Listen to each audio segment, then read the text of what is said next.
Who's your friend in the Harley Davidson community? Have you ever wondered why you're attracted to certain people, why you want to know someone? I mean it in the purely platonic sense. Friends. I often go to organised Harley rides because it's a great way to meet people that have a common interest, motorcycles. I know that by going on all these organised rides, I've certainly made a lot of acquaintances.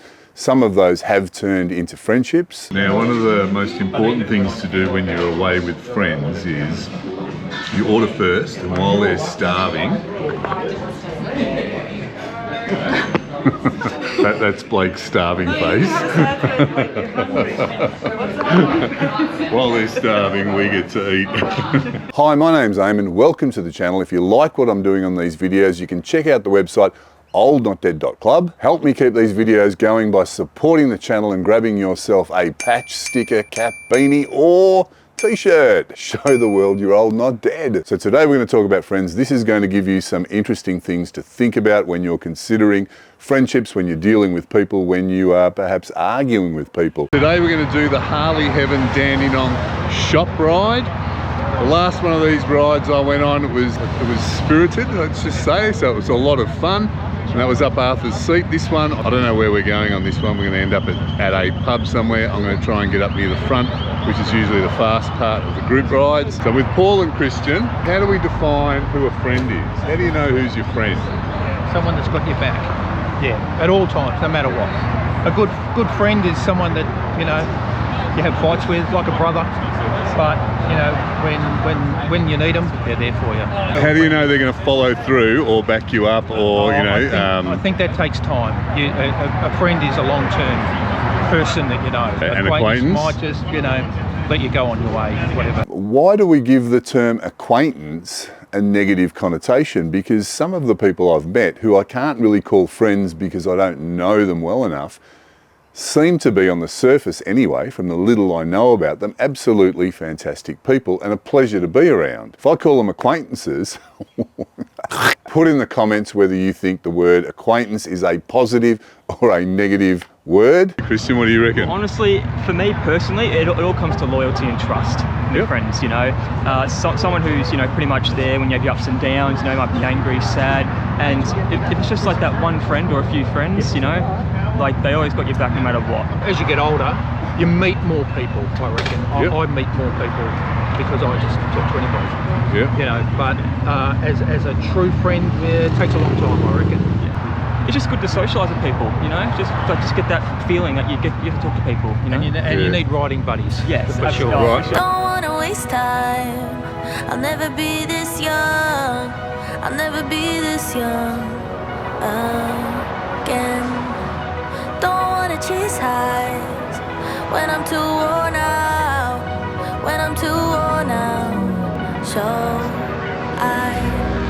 So what's a friend? Most people are going to talk about loyalty, trust and respect. Someone who's got your back, someone whose company you enjoy. I'm always honoured if somebody calls me their friend. But if that's what a friend is, and I'm not saying that it's not, you can only really determine these qualities under pressure and with time. It takes more than a good time to make a friend, so you really have to live some life with them and let some time pass. Or you've got to live through an event like perhaps a home invasion when you're having a barbecue with your friends around. That's going to show you which friends are really going to back you up. But then you've got to ask the question, am I asking too much of a friend? Because I notice as groups form in the Harley Davidson community, personalities and politics enter the mix. Something happens, people get upset, and the groups fracture. People take sides. I usually stay out of it because it's not my argument and I'm not privy to all of the information about what happened. And there's usually no reason to not stay friends with both sides. Now, is your friend really a friend if they're pushing you to take sides?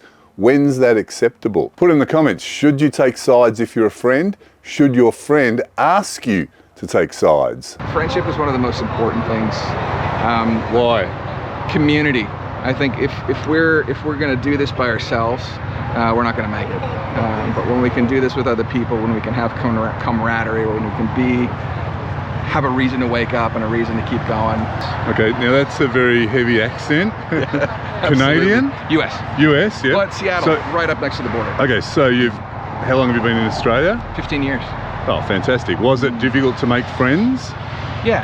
Why have you got an accent if you've been here 15 years? Why haven't you got that, a little bit of It a... doesn't go away. It doesn't go away. No, seriously, was it easy to make friends? No, not at first.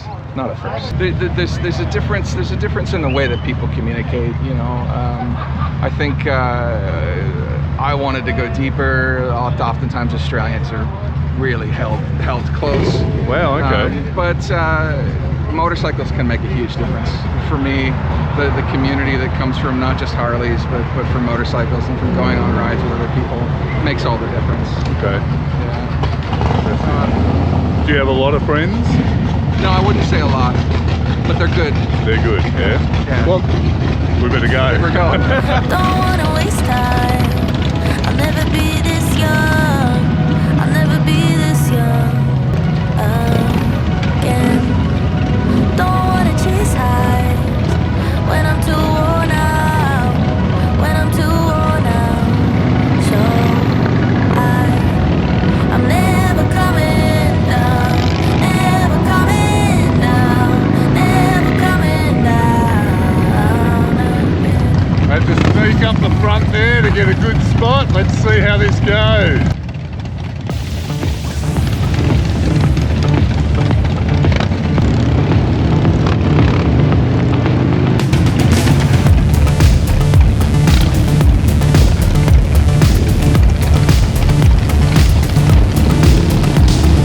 Something's wrong, but you're moving on to the danger zone.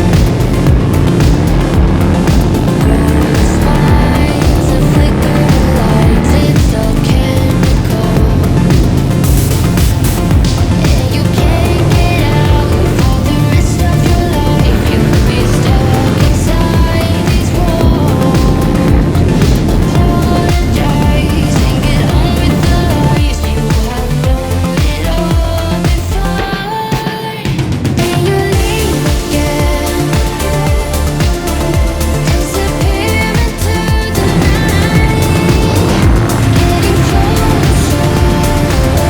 getting closer, and they crawl into your side, and they say you can't stay alone. You can't remain strong.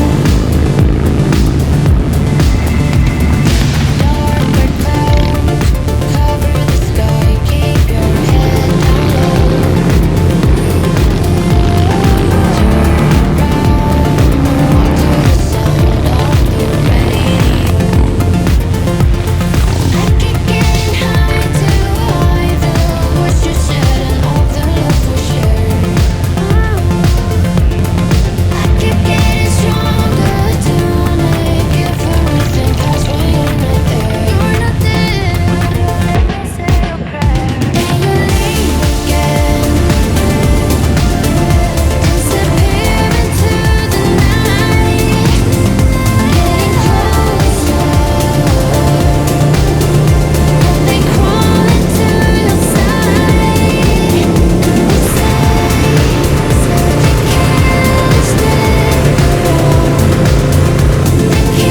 You can't remain strong. Keep getting hard to hide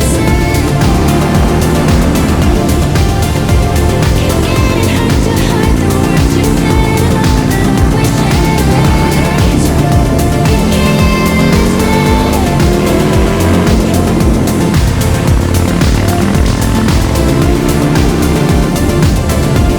you say. Keep getting hard to hide the words you said and all that we shared. You So Dennis is setting a cracking pace and we've lost just about everyone. Oh no! There's only 5 of us left. I told you got to get up the front when it's a group ride. That's right. Exactly.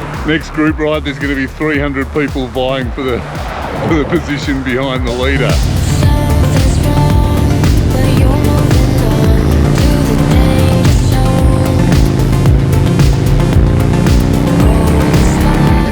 Right, so the ride has whittled down to 4 guys and we're having a break at the pub. It's probably the end of the ride. Yeah. What makes a friend? Anyone who can catch up when we're riding. Just right behind me is my friend. I'm his friend now. Someone you can learn something off, you know? And Is what? he's a friend, or like some good experiences. Yep. Sharing good experiences. And Loyalty.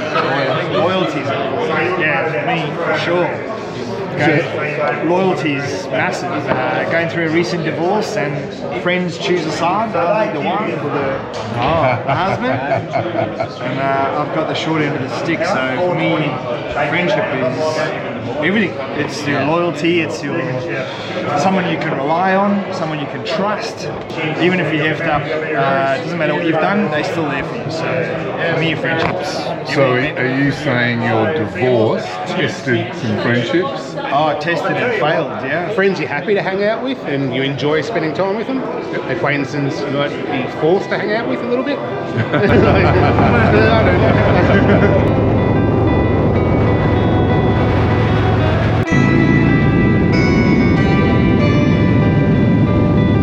So is a conditional friendship actually a friendship? Now that means some people will be your friend if you do certain things, if you behave in a certain way, ride a certain bike, think a certain way. That's conditions. If you deviate, they can't handle it. If the conditions are not met, they dump you. So personally, I see that as them not respecting you as a person, having different opinions. So what about values? We all have different values and morals and ideals. Can you be friends with somebody who has different values? Some people think this is going to corrupt you and go a long way towards changing your own values. And other people think this is really interesting because it brings new ideas to the table. Which one of those are you and when does it matter? And can you even know someone's true values unless they've been put under pressure? Because even when someone says they will do or act in a certain way in certain situations, sometimes reality can show a different side to them. And is that even fair? Because with enough pressure, anybody will crack or change their values. So when we look at other people, we often admire qualities that we would like for ourselves or that we see in ourselves. Whether you have those values or not is often irrelevant. We're just attracted to that type of person with what we believe are admirable qualities. We're also attracted to people that we know we can learn from. This is done subtly, subconsciously. It goes beyond saying, hey, that person can ride really well, I'm going to hang around with them and pick up a few pointers. There's a deeper aspect to it where you know that there are probably life lessons to be learnt from a person who's already gone through those issues and perhaps has an understanding of it, or they're going to push your buttons until you get it. But we have to be very careful when we're judging others. Do we see that person for who they really are? Or are you projecting what you want to see and you're holding that person to an impossible standard? And then you dump them when they let you down. Let me know what you think in the comments.